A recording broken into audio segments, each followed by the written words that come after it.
नमस्कार, स्वागत आपका न्यूज 24 पर। मैं आपके साथ पूजा राठौर शर्मा। और चलिए सबसे पहले बड़ी खबर का रुख कर रहे हैं। बदलापुर में जिस तरह से बच्ची के साथ यौन शोषण हुआ, उस मामले को लेकर अब एमवीए आक्रामक यहां पर एग्रेसिव होती नजर आ रही है। आपको बता दें, महाविकास अघाड़ी ने महाराष्ट्र बंद बुलाया है। 24 अगस्त को महाराष्ट्र बंद का आह्वान एमवीए की तरफ से किया गया है। बदलापुर कांड में प्रदर्शनकारियों पर एक्शन भी लिया गया। ये दूसरी बड़ी खबर इसी से जुड़ी आपको बता रहे हैं कि पुलिस का एक्शन भी यहां पर तेज हो गया है। लेकिन यहां पर अब राजनीतिक हलचल और ज्यादा, सियासत और ज्यादा तेज होती नजर आ रही है। अब महाविकास अघाड़ी ने इस पूरे मामले को लेकर आपको बता दें, महाराष्ट्र बंद का आह्वान किया है। उधर प्रदर्शनकारियों पर एक्शन लिया गया है। आपको बता दें कि कल जो तस्वीरें सामने आई थी, रेलवे स्टेशन पर प्रदर्शन करने वालों पर केस दर्ज किया गया है, जिसमें ट्रेन रोकने, सरकारी काम में बाधा डालना, इन तमाम चीजों को लेकर केस अब दर्ज किया गया है। प्रदर्शनकारियों के खिलाफ पथराव, दंगे की कोशिश की धाराओं के तहत मामला दर्ज किया गया है।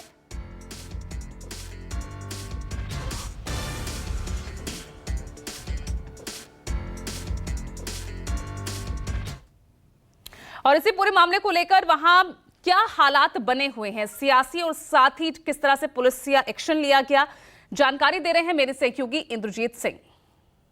इस वक्त हमें ठाणे के बदलापुर स्टेशन पर, और यहाँ पर मंगलवार को करीब 10 घंटे तक ट्रेनों की आवाजाही पूरी तरह से बंद थी, लेकिन आज ट्रेनों की आवाजाही शुरू है। लेकिन पुलिस का यहाँ पर पहरा है। पुलिस के भारी बंदोबस्त के बीच आज लोकल ट्रेनें चलाई जा रही हैं। देखिए कि अभी एक सीएसटी के लिए यहाँ से ट्रेन निकली है। कल दिन भर यहाँ पर लोगों को परेशानियों का सामना करना पड़ा। इस बीच जो प्रदर्शनकारी हैं, करीब 300 प्रदर्शनकारियों पर केस दर्ज किया गया है। उन प्रदर्शनकारियों पर रेलवे की संपत्ति को नुकसान पहुंचाने, सरकारी काम में बाधा डालने, इसके अलावा लोगों की जान जोखिम में डालने जैसी धाराएं जोड़ी गई हैं। क्योंकि कुछ लोगों ने यहाँ पर पुलिस पर पथराव किया था, पुलिस ने भी यहाँ पर लाठीचार्ज किया था। इसके बाद यहाँ से भीड़ को हटाया गया। इस मामले में अब तक 30 लोगों की गिरफ्तारी हो चुकी है और कुछ लोगों की गिरफ्तारी हो सकती है, और 300 लोगों पर मामला दर्ज किया गया है। आज अगर इस शहर की बात करें तो यहाँ पर इंटरनेट सेवाएं पूरी तरह से बंद हैं। एक दो नेटवर्क को छोड़कर सारे नेटवर्क की सेवाएं बंद हैं और लोकल ट्रेन की सेवाएं चल रही हैं, लेकिन लोग अभी भी गुस्से में हैं। कल लोगों की मांग थी कि जो आरोपी है उसको जल्द से जल्द फांसी की सज़ा दी जाए। इस पर सरकार का कहना था कि उसने एसआईटी का गठन कर दिया है। इसके अलावा जो सरकारी वकील हैं उसमें उज्ज्वल निकम की नियुक्ति की गई है। इसके अलावा सरकार चाहती है कि इस मामले में कड़ी से कड़ी कार्रवाई जल्द से जल्द हो। यही कारण है कि सरकार इस मामले को फास्ट ट्रैक कोर्ट में चलाएगी और जल्द से जल्द आरोपी को सज़ा दिलाने की कोशिश करेगी। लेकिन ये मामला तब ज़्यादा बड़ा हो गया जब लोगों का गुस्सा फूट गया। 4 साल की बच्चियों के साथ यौन उत्पीड़न हुआ। इसके बाद जो स्कूल है उसने भी अपनी जिम्मेदारी ठीक से नहीं निभाई। स्कूल ने पेरेंट्स को समझाने की कोशिश नहीं की, बताने की कोशिश नहीं की।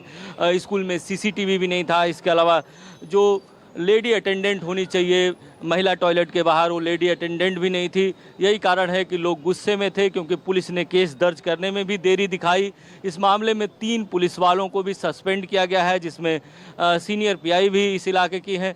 तो कहीं ना कहीं सरकार ने भी इस मामले में कोशिश की है कि किस तरह से लोगों का गुस्सा शांत कराया जाए, लेकिन अभी भी लोग गुस्से में हैं। हालांकि अब जो लाइफ है वो थोड़ी नॉर्मल हो रही है, लेकिन अभी भी अगर अंबरनाथ की बात करें तो इंटरनेट सेवाएं पूरी तरह से ठप हैं। कैमरा सुनील भारती के साथ इंद्रजीत सिंह, न्यूज़ 24, अंबरनाथ। बदलापुर स्टेशन पर ट्रेनों की आवाजाही शुरू है, लेकिन स्टेशन के बाहर भारी पुलिस बंदोबस्त है। मंगलवार को करीब 10 घंटे तक यहाँ पर ट्रेन रुकी थी, क्योंकि लोग ट्रैक पर बैठ गए थे। इस मामले में पुलिस ने 300 प्रदर्शनकारियों पर केस दर्ज किया है और 30 लोगों को गिरफ्तार किया है। बताया जाता है कि ये मामला तब भड़का जब एक स्कूल में 4 साल की 2 बच्चियों के साथ यौन उत्पीड़न हुआ। इसके बाद स्कूल प्रशासन ने इस मामले में कोई कड़ी कार्रवाई नहीं की। जो पेरेंट्स हैं उनको ठीक से समझाया बुझाया नहीं, जो कंप्लेन है अपनी तरफ से उसने नहीं किया। इसके बाद जब मामला पुलिस में गया तो बताया जाता है कि पुलिस ने इस मामले में लेट लतीफ़ी की, करीब 12 घंटे केस दर्ज करने में लगाए। यही कारण है कि पूरी तरह से बदलापुर के लोगों का गुस्सा फूट पड़ा। लोग ट्रैक पर आ गए और पूरी तरह से ट्रैक को जाम कर दिया। ट्रेनों की आवाजाही पूरी तरह से प्रभावित हो गई।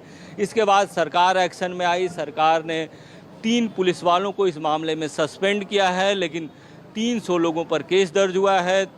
इसके अलावा 30 लोगों को इस मामले में गिरफ्तार किया गया है, जिन्होंने ट्रैक रोकने की कोशिश की, ट्रेनें रोकने की कोशिश की, क्योंकि लोकल ट्रेनें नहीं चल रही थी। इसके अलावा मेल ट्रेनों को भी डाइवर्ट करना पड़ा था। लोगों को भारी परेशानी का सामना करना पड़ा। कुल मिलाकर अगर आज की बात करें तो आज भी यहाँ पर इंटरनेट की सेवाएं बंद है। भारी पुलिस बंदोबस्त है। शहर में पुलिस मार्च कर रही है। कुछ दुकानें बंद हैं, लेकिन ज़्यादातर दुकानें खुली हैं। लेकिन अब जो यहाँ की लाइफ है वो धीरे धीरे नॉर्मल हो रही है। लेकिन इस मामले पर अब सियासत भी शुरू हो गई है। नेताओं के आने का सिलसिला भी शुरू हो गया है। तो सुनील के साथ इंद्रजीत सिंह, न्यूज़ 24, बदलापुर। 10 घंटे तक रेलवे ट्रैक जाम करने के बाद आज बदलापुर स्टेशन से ट्रेनों की आवाजाही तो शुरू है, लेकिन स्टेशन परिसर में भारी पुलिस बंदोबस्त है। पुलिस के पहरे में लोग आज इस स्टेशन से यात्रा कर रहे हैं। स्टेशन के आसपास सैकड़ों पुलिस वाले तैनात हैं ताकि लोग यहां पर इकट्ठा न हो पाएं, क्योंकि बहुत सारे राजनीतिक पार्टियों के नेता यहां पर आ रहे हैं और घटना का विरोध दर्शा रहे हैं। कल की अगर बात करें तो कल इस मामले में 5000 के करीब लोग ट्रैक पर बैठ गए थे, जिससे स्थितियां बिगड़ी। पुलिस को यहां पर लाठी चार्ज करना पड़ा। इसके बाद करीब 10 घंटे बाद ट्रैक को खाली कराया गया। यही कारण है कि देखिए कि आज स्पेशल फोर्स के जवान, इसके अलावा पुलिस के जवान इस पूरे इलाके में तैनात हैं ताकि लोगों की जो आवाजाही है वो ठीक से चल सके और जो लोकल ट्रेनें हैं यहाँ से वो मुंबई की तरफ जा सकें और मुंबई की तरफ से आ सकें, क्योंकि कल पूरे दिन लोगों को भारी दिक्कतों का सामना करना पड़ा। सुनील के साथ इंद्रजीत सिंह, न्यूज़ 24, बदलापुर। मंगलवार को पूरे दिन हंगामे के बाद आज बुधवार को बदलापुर में दुकानें खुली हैं, लेकिन आज भी आधा से ज़्यादा दुकानें बंद हैं। लोग घरों से कम निकले हैं। इसके अलावा इंटरनेट सेवाएं पूरी तरह से ठप हैं। पुलिस का कहना है कि इंटरनेट की सेवाएं इसलिए ठप की गई हैं ताकि कोई अफवाह न फैले, लोग इकट्ठा न हों और कल जैसी परिस्थितियां न हों, क्योंकि कल 5000 के करीब लोग स्टेशन परिसर में जमा हो गए थे और ट्रैक पर बैठ गए थे। ट्रैक से उठने का नाम नहीं ले रहे थे। पूरा शहर जाम हो गया था। पुलिस को यहाँ पर मार्च करना पड़ा। भारी पुलिस बंदोबस्त लगाया गया। इसके बाद लाठी चार्ज करना पड़ा। लाठी चार्ज करने के बाद ही पूरा जो स्टेशन परिसर है उसको खाली कराया गया और आज जो ट्रेनें हैं वो सुचारू रूप से चल रही हैं, लेकिन इंटरनेट सेवाएं पूरी तरह से आज भी शहर में बंद हैं और बंद का मिला जुला असर आज भी है। आज कई सारे नेता यहाँ पर आ रहे हैं। यही कारण है कि पुलिस यहाँ पर प्रिकॉशन बरत रही है कि कोई गड़बड़ी नहीं हो और इंटरनेट सेवाएं पूरी तरह से ठप हैं। सुनील के साथ इंद्रजीत सिंह, बदलापुर।